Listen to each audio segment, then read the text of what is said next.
We'd had some episodes in our life before where people close had taken their lives, and I seen what that did to the families. I didn't want that, so I was open to anything that would help me get back. Be able to forgive yourself and know that you're not Superman. There's lots of avenues you can go to make it better.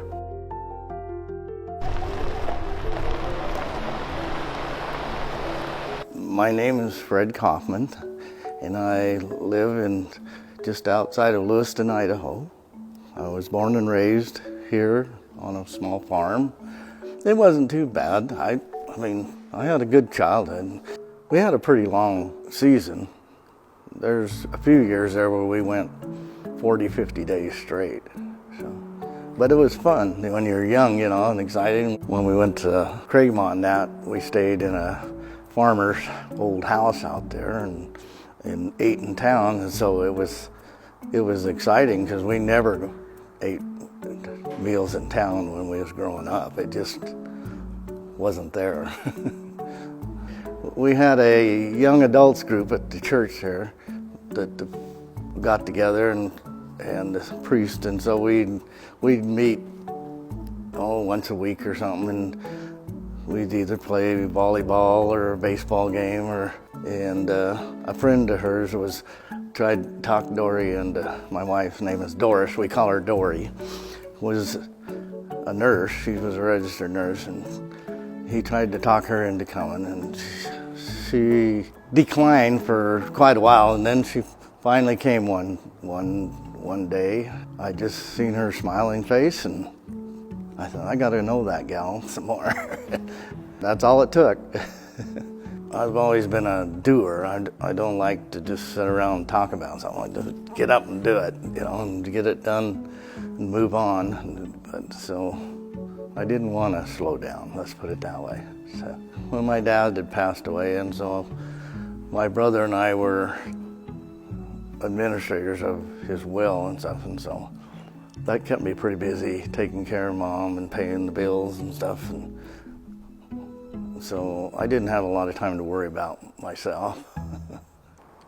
I just kept, pushing myself and stuff, and it got to the point where I was just kind of going on reserve energy, I think, and stuff. And I think it just came on gradually, a little bit, and I started noticing my legs were sore and the muscles, and one of the things I can remember that happened was we'd put up this big building, but we didn't have it permanently anchored.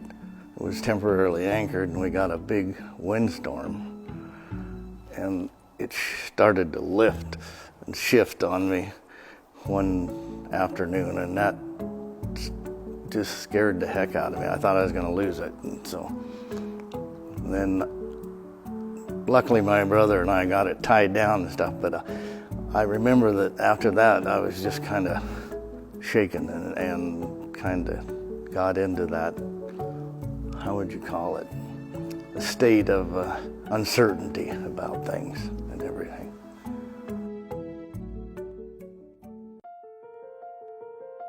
Well, we went through all the normal, checkups and stuff, and everything was normal as far as physical.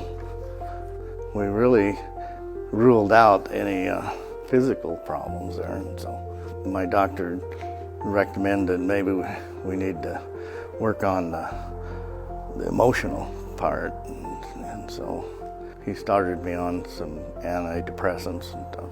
It went on for a while, and it really didn't see a lot of improvement, and so he recommended that I get some counseling and stuff, and so we started.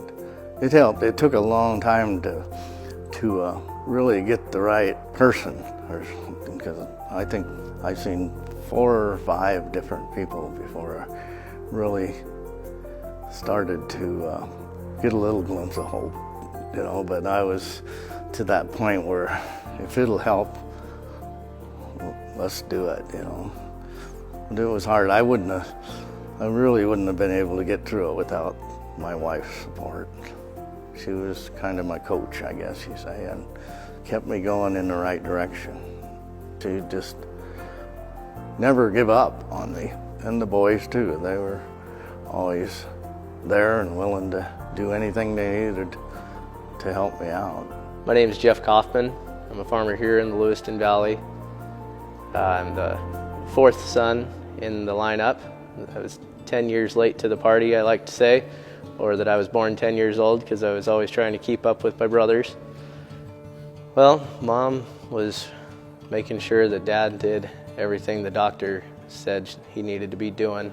So I didn't worry about whether or not Dad was taken care of. His Mom, Dory, she had that taken care of. That was her one mission, was take care of Fred.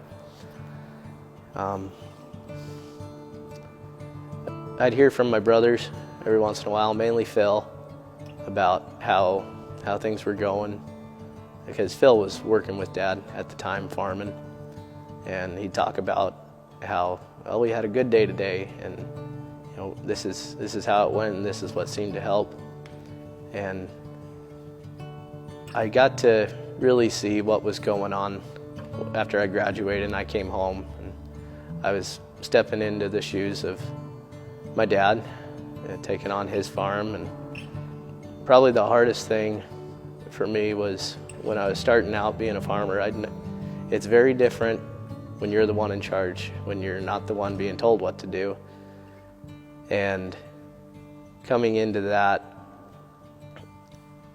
without Dad being able to answer questions like I knew he had the knowledge to, you know, he was so uncertain with himself. That was hard.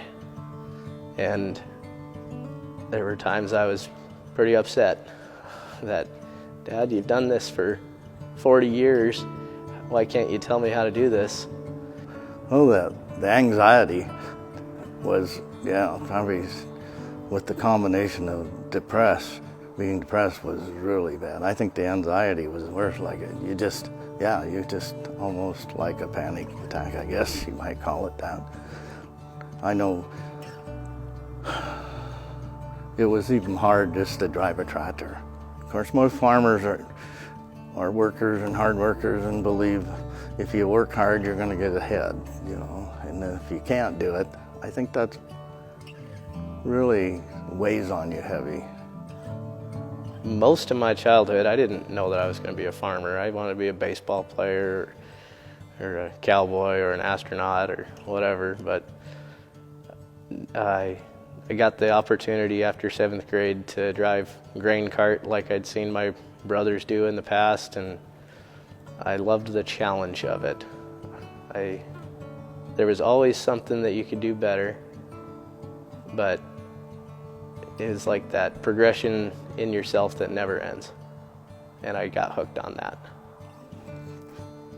You kind of learn that how little your part is compared to God's part. The rain and the right weather and everything. You can do everything right, but if you don't get the favorable weather, you know, you're not going to have a good crop. And so you kind of learn that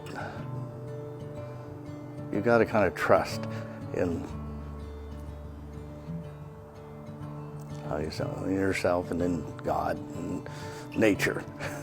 I wouldn't say that our production system has gotten any simpler in the last 50 years. There's even more variables and more systems that you need to understand and be able to troubleshoot, and the impact of something going wrong seems to cascade very quickly. Dr. Sherman was his name. When I first went to see him, he was about the first one that says, you know, we can help you, but you got to have patience, and it's going to take time. And that was the first time I thought, yeah, there is some hope, maybe. We just got to hang in there. And in that time, it really became a priority to me to make sure that I learned from what Dad was going through and that I wouldn't fall into those same hardships. And so it was a very proactive time where I would see a counselor twice a month and evaluate, why am I struggling mentally with this? Why is this getting me down? And what things do I need to change about how I see the world or how I see myself, so that as I go through this life that is going to mirror very heavily my father, that I don't come against that same hardship and whatnot. There's people that can help you if you're willing to talk to them. And life is too short to go through it all just toughing it out, I think. Well, I think today there's more options than there ever has been through the internet. You can get remote counseling now, or you don't actually have to go somewhere. You don't have to jump that hurdle of, well, somebody's going to see my pickup at that office or whatnot. Just never give up, I think. There is an end to it. There is, if you're willing to have patience and work with it and work with the right people and stuff, you can beat it.